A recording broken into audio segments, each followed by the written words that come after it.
کبھی لاہور کے گلی کوچوں اور راہ گزاروں سے خوشبوؤں کے قافلے اور یادوں کی باراتیں گزرا کرتی تھی، لیکن اب ایک ہڑبونگ ہے، بے سمت اور بے یقین ہجوم، جس نے یادوں اور خوشبوؤں کو اپنے قدموں تلے رون دیا ہے۔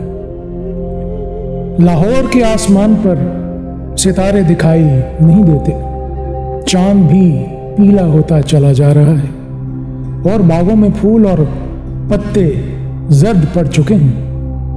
آج سے صرف 3 عشرے پہلے کیا لاہور اور آج کے لاہور میں زمین آسمان کا فرق ہے۔ اس خطہ زمین پر 4 جانب سے یلغار ہے۔ یوں محسوس ہوتا ہے کہ دنیا کی قدیم تہذیب و ثقافت کو تخت و تاراج کیا جا رہا ہے۔ لاہور کی ثقافتی حیثیت یہاں پر برپا کی جانے والی ادبی اور ثقافتی تقریبات کی مرہون منت ہے، لیکن وہ بھی اب حال اور معدوم ہوتی جا رہی ہے، یا ان کی شکل اب کچھ تجارتی اور لاہور کی اصل شناخت کے برعکس ہے۔ اس حوالے سے شہر قدیم کا بھاٹی دروازہ روز اول سے ہی علمی اور ادبی اور فنون لطیفہ کا مرکز رہا۔ بھاٹی دروازے کے اندر داخل ہوں تو 4 جانب آپ کو لاہور کی ثقافت اور قدیم تہذیب کی جھلکیاں آج بھی نظر آتی ہیں۔ بل کھاتی نیم روشن گلیاں، شکستہ جھروکے اور پرانی وضاقتہ کے دروازے اپنے شاندار ماضی کی یاد دلاتے ہیں۔ بھاٹی دروازے کو فنون لطیفہ اور علمی اور ادبی سرگرمیوں کے حوالے سے امتیازی حیثیت حاصل رہی ہے۔ حکیم احمد شجاع بھاٹی دروازے کے علاقے میں ہونے والی ادبی اور ثقافتی سرگرمیوں کو مد نظر رکھتے ہوئے اسے لاہور کا چیلسی قرار دیتے ہیں۔ بھاٹی دروازہ شہر قدیم کے جنوب کی جانب واقع ہے۔ اس دروازے کے دائیں جانب موری دروازہ اور بائیں جانب ٹکسالی دروازہ ہے۔ اس کے سامنے لوور مال روڈ ہے۔ بھاٹی دروازے کے دائیں جانب ٹانگوں کا اڈا اور خالی میدان ہوا کرتا تھا، جہاں سرکس کا میدان سجتا تھا، جبکہ بائیں طرف مزار و مسجد غلام رسول ہے۔ یہ بزرگ بلیوں والی سرکار کے نام سے مشہور ہے۔ دروازے کے ساتھ بائیں جانب ایک بڑا درخت ہے جس کی شاخوں نے جھک کر دروازے کا منظرنامہ چھپایا ہوا ہے۔ بھاٹی دروازے کا تذکرہ تاریخ کے اوراق میں 3 صدی عیسوی کے وسط میں لاہور کے علاقے کو فتح کرنے والے راجہ کیرپال راؤ کے حوالے سے ملتا ہے، جو بھٹنیر کا راجہ تھا۔ راجہ بھٹنیر راجہ کیرپال راؤ کے جد امجد راجہ بھاٹی راؤ نے آباد کیا، اور اس نے لاہور میں بھٹنیر کے نام سے ایک قلعہ بھی تعمیر کیا۔ اس راجہ کی اولاد بھاٹی اور بھاٹیا کہلائی۔ حکیم احمد شجاع اس کی وجہ تسمیہ یوں بیان کرتے ہیں کہ بھاٹی دروازے کا اصل نام بھٹی دروازہ تھا، اور یہی وہ مقام تھا جہاں مغلوں کی سلطنت سے پہلے بھٹی قوم کے جنگجو دلیروں نے ملتان کے بعد لاہور آ کر پڑاؤ ڈالا تھا۔ امتاد زمانہ بگڑتے بگڑتے بھاٹی دروازہ ہو گیا۔ 11ویں صدی عیسوی میں حضرت داتا گنج بخش غزنی سے تبلیغ اسلام کی خاطر لاہور تشریف لائے۔ انہوں نے بھاٹی دروازے کے باہر قیام کیا۔ بھاٹی دروازے کے بیرونی جانب سرکلر روڈ پر حضرت داتا گنج بخش کا مزار ہے، اور اسی کے قریب کربلا گاہ شاہ بھی ہے۔ ملک ایاز کے زمانے میں یہاں بھٹ قبیلے کے لوگوں کو رہائش اختیار کرنے کے لیے حوصلہ افزائی کی گئی، اور انہوں نے صدیوں اس دروازے کے اندر قیام کیا، اور ان کی مناسبت سے ہی دروازے کا نام بھاٹی دروازہ مشہور ہو گیا۔ بھٹ قبیلے کے لوگ تالا سازی کے پیشہ سے منسلک رہے۔ غزنوی عہد میں شہر قدیم یہاں اختتام پذیر ہوتا تھا، اور اکبر کے عہد میں جب شہر 9 گزروں میں تقسیم کیا گیا تو تلواڑہ گزر اور مبارہ خان گزر بھاٹی دروازے کو باہم ملاتی تھی۔ بیرون بھاٹی دروازے کھلے احاطے میں روایتی تھیٹر، کمپنیاں اور سرکس کا میدان سجتا تھا۔ قیاس ہے کہ حضرت داتا گنج بخش کے عرس کے موقع پر بھی اسی قسم کی تفریحات معمول کا حصہ رہی ہوں گی۔ تاہم 1930 کے اواخر میں جب فلموں کا رواج پروان چڑھا تو یہ تھیٹریکل کمپنیاں رفتہ رفتہ اپنی اہمیت کھونے لگی۔ اسی دور میں یہاں لاہور کا سب سے پہلا سینما گھر قائم ہوا جہاں خاموش فلمیں دکھائی جاتی تھی۔ بھاٹی دروازے کو یہ اعزاز بھی حاصل ہے کہ لاہور کی فلم انڈسٹری کی بنیاد بھی یہی رکھی گئی تھی۔ ملکہ ترنم نور جہاں نے اپنے فلمی کریئر کے ابتدائی دور میں متعدد بار بیرون بھاٹی دروازے میں پیش کیے جانے والے تھیٹر میں پرفارم کیا۔ بھاٹی دروازے کا علاقہ روز اول سے ہی علم و ادب کا مرکز اور تاریخی اہمیت کا حامل رہا ہے۔ قدیم اونچی مسجد بھاٹی دروازے کے اندر واقع ہے جسے مقامی زبان میں اونچی مسجد کہا جاتا ہے۔ اس مسجد کی امامت بابا بلے شاہ کے مرشد شاہ عنایت قادری کیا کرتے تھے۔ مسجد کے سامنے ہی شاہ عنایت قادری کا ڈیرا تھا۔ بلے شاہ ان کی تلاش کرتے ہوئے وہاں پہنچے اور ان کو اپنی طرف متوجہ کرنے کے لیے مسجد کی سیڑھیوں پر بیٹھ کر سارنگی پر اپنی کافی گانے لگے۔ مسجد کی سیڑھیوں پر بلے شاہ کو گاتا دیکھ کر لوگ مشتعل ہو گئے اور انہوں نے ان کی پٹائی کر دی۔ بعد ازاں شاہ عنایت قادری کی مداخلت پر لوگوں کو روکا اور بابا بلے شاہ ان کی مریدی میں آ گئے۔ یہ اونچی مسجد کب اور کس نے تعمیر کی، اس کے حوالے سے کوئی ٹھوس شواہد موجود نہیں ہے۔ شہر قدیم کے دیگر دروازوں کی طرح بھاٹی دروازے میں بھی سکھ دور حکومت کے آخری 2 عشروں میں اس علاقے میں بہت ساری حویلیاں اور عمارات تعمیر کی گئیں جن میں بیشتر آج موجود نہیں ہیں۔ فن تعمیر کے حوالے سے بھاٹی، شیراں والا اور کشمیری دروازہ ایک جیسے لگتے ہیں، البتہ سطحی نقشے کے اعتبار سے بھاٹی دروازہ شیراں والا اور کشمیری دروازے سے مختلف ہے۔ بھاٹی دروازہ اپنی ظاہری سطح پر یوں تو گوتھک انداز تعمیر کی دوہری کمان پر مشتمل ہے، مگر دروازے کے دائیں اور بائیں دونوں جانب 2 لمبی لمبی بیرکس ہیں جن کے سامنے برآمدے بنے ہوئے ہیں۔ ان بیرکس کی بیرونی دیواریں شہر کی فصیل کی جگہ لیے ہوئے ہیں۔ دائیں اور بائیں دونوں جانب 2 دروازے ڈیوڑی میں کھلتے ہیں۔ لمبائی کے اعتبار سے بھاٹی دروازہ دیگر دروازوں کی عمارات سے طویل ترین ہے۔ اس کی لمبائی 187 فٹ تک پہنچتی ہے۔ دروازے کی بڑی ڈاٹ کو 2 پلر سہارا دیے ہوئے ہیں۔ ہر پلر اوپر نیچے مستطیل چوکٹے بنے ہوئے ہیں۔ ڈیوڑی کی چھت بھی گوتھک انداز کی ڈاٹ سے بنی ہے۔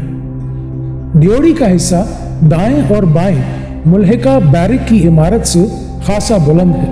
ڈاٹ کے دونوں اطراف بیرونی جانب مغولے بنے ہوئے ہیں جو اس کی خوبصورتی میں اضافے کا سبب بنتے ہیں۔ بھاٹی دروازہ کوچہ فقیر خانہ اور فقیر خانہ میوزیم کے حوالے سے بھی پہچانا جاتا ہے۔ فقیر خاندان مہاراجہ رنجیت سنگھ کے عہد سے معزز و مکرم چلا آ رہا ہے۔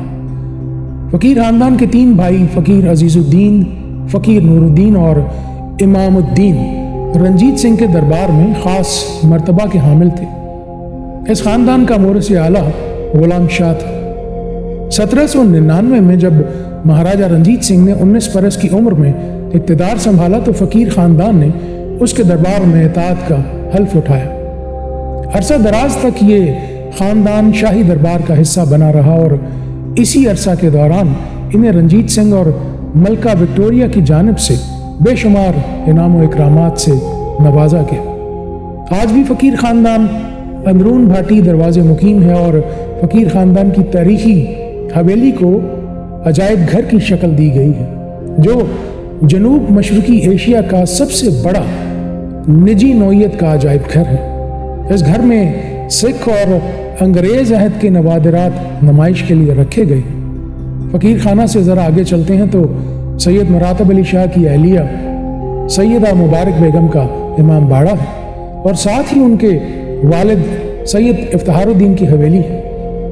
اسی حویلی کے احاطے میں سید مراتب علی شاہ، سیدہ مبارک علی اور سید غضنفر مہدی کی قبریں ہیں، جبکہ اس حویلی کو آرٹ گیلری اور سکول میں تبدیل کر دیا گیا ہے، جسے نقش اسکول آف آرٹ کہتے ہیں۔ یہاں بچوں کو نقاشی، خطاطی اور مجسمہ سازی کی تربیت دی جاتی ہے۔ اس کوچے کے بالمقابل حکیم عبداللہ انصاری کی تعمیر کردہ مسجد ہے۔ اسی مسجد کے قیام کے بعد بازار حکیمہ آباد ہوا تھا۔ اسی بازار میں تھوڑا آگے جا کر دائیں جانب فقیر عزیز الدین کی حویلی ہے۔ اس کے ساتھ ہی کوچہ تحصیل آتا ہے، جہاں ایک زمانے میں لاہور کی تحصیلدار کچہری ہوا کرتی تھی۔ بھاٹی دروازہ کبھی علم و ادب کی بڑی ہستیوں کا گہوارہ رہا۔ منشی محبوب عالم نے پیسہ اخبار یہیں سے نکالا۔ سر عبد القادر نے اپنا مشہور رسالہ محزن بھاٹی دروازے ہی میں اپنے قیام کے دوران نکالنا شروع کیا۔ اردو ڈرامے میں نامور شخصیت ڈرامہ نگار آغا خشر کا مسکن بھی بھاٹی دروازہ تھا۔ بھاٹی دروازہ کے محلہ جلوٹیاں میں علامہ محمد اقبال کی رہائش بھی ہے۔ کہتے ہیں کہ سن 1900 میں جب اقبال ایم اے پاس کرنے کے بعد اورینٹل کالج لاہور میں عربک ریڈر مقرر ہوئے، پھر کچھ مدت کے بعد گورنمنٹ کالج لاہور کے اسسٹنٹ پروفیسر بنے، تو وہ بھاٹی دروازے کے اندر اس بالا خانے میں جو محلہ جلوٹیاں کے سامنے گھسیٹو حلوائی کی دکان کے اوپر واقع ہے وہاں رہنے لگے۔ اقبال سن 1900 سے 1905 تک اسی مکان میں رہے۔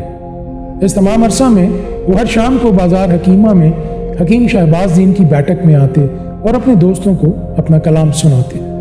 سن 1901 میں جب سر عبد القادر نے اپنا مشہور ادبی رسالہ محزن بازار حکیمہ سے شائع کیا، تو اقبال کی پہلی نیچرل نظم ہمالیہ، جسے شیخ عبد القادر نے اسی بیٹھک میں سنا تھا، اس کی پہلی اشاعت میں شائع ہوئی۔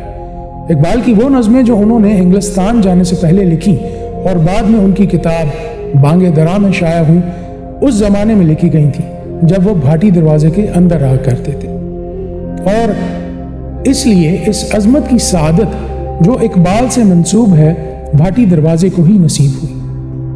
تحصیل بازار کے کوچہ بھابروں کی تھڑیاں میں 3 بھائی خواجہ کریم بخش، خواجہ امیر بخش اور خواجہ رحیم بخش مقیم تھے۔ احمد شجاع کہتے ہیں کہ ان کی قابلیت کا یہ ثبوت تھا کہ آغاز میں علامہ اقبال جب تک ان 3 بزرگوں کو اپنا کلام نہ سنا لیتے کسی مجلس میں کلام نہیں پڑھتے تھے۔ نالہ یتیم، حلال عید، شمع و ساغر، تصویر درد کیسی مشہور نظمیں انہوں نے پہلے انہی بزرگوں کو پڑھ کر سنائی تھیں۔ اندرون بھاٹی دروازہ کوچہ بازار حکیمہ میں حکیم شہباز دین کی بیٹھک میں ہر شام لاہور کے معروف ادیب، شاعر، سیاستدان اور علماء کرام کی محفل سجتی تھی۔ ان میں مولانا محمد حسن جالندھری، سر عبد القادر، سر علامہ اقبال، سر شہاب الدین، سر محمد شاہ دین، سر محمد شفیع اور فقیر افتخار الدین کے نام اہم ہیں۔ اندرون بھاٹی دروازے کے جج بازار میں تاریخ لاہور کے مصنف اور سیشن جج سید محمد لطیف کی حویلی تھی، اور اسی نسبت سے یہ جج بازار کہلاتا ہے۔ اسی بازار میں سر شہاب الدین کا چھاپا خانہ اور مکان بھی تھا۔ لاہور کی اولین ادبی انجمن، جس کے اجلاس میں امین الدین بیرسٹر کے مکان پر ہوتے تھے، اندرون بھاٹی دروازے میں قائم ہوئی۔ اس انجمن کی بنیاد معروف ڈرامہ نویس حکیم احمد شجاع پاشا کے والد اور فلمی ہدایت کار انور کمال پاشا کے دادا نے رکھی۔ بارود خانے کے علاقے میں نئے رنگ خیال کے ایڈیٹر حکیم یوسف حسن بھی مقیم رہے۔ ساگر صدیقی کی عمر کا بیشتر حصہ بھاٹی دروازے اور اس کے کرب و جوار میں گزرا۔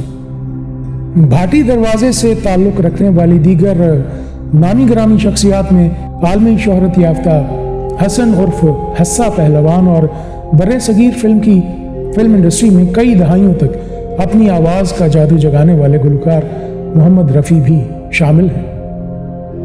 اب حالات یکسر تبدیل ہو گئے ہیں، ادبی بیٹھکیں ویران ہو چکی ہیں اور علم و ادب سے وابستہ ہستیوں کی بازگشت ان گلی کوچوں میں رقصاں ہیں۔ لاہوریے اس کی دم توڑتی ہوئی ثقافت کو اپنی آنکھوں کے سامنے ڈوبتے ہوئے دیکھ رہے ہیں۔ لاہور کا تاریخی ورثہ زبوں حالی کا شکار ہے۔ یہاں کے روایتی بازار اور گلی کوچے ناکافی شہری سہولتوں کے باعث بے ترتیبی، بدنظمی اور عدم تحفظ سے دوچار ہے۔ لاہور کو اپنی شناخت اور معدوم ہوتی ہوئی ثقافت کو بچانے کے لیے ایک ایسے معمار کی ضرورت ہے جو اس بے ترتیب ہوتے ہوئے شہر کو نئے سرے سے سنوارنے کا عزم رکھتا ہو، وگرنہ دنیا کی تاریخ کا یہ قدیم ترین شہر اپنے تاریخی وارثوں کو بچا نہیں پائے گا۔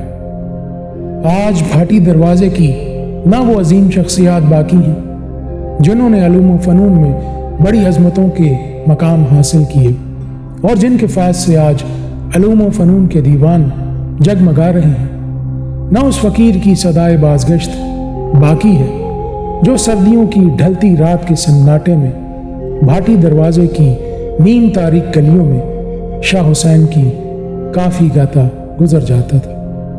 اللہ آپ سب کو خیر اور سلامتی عطا کرے۔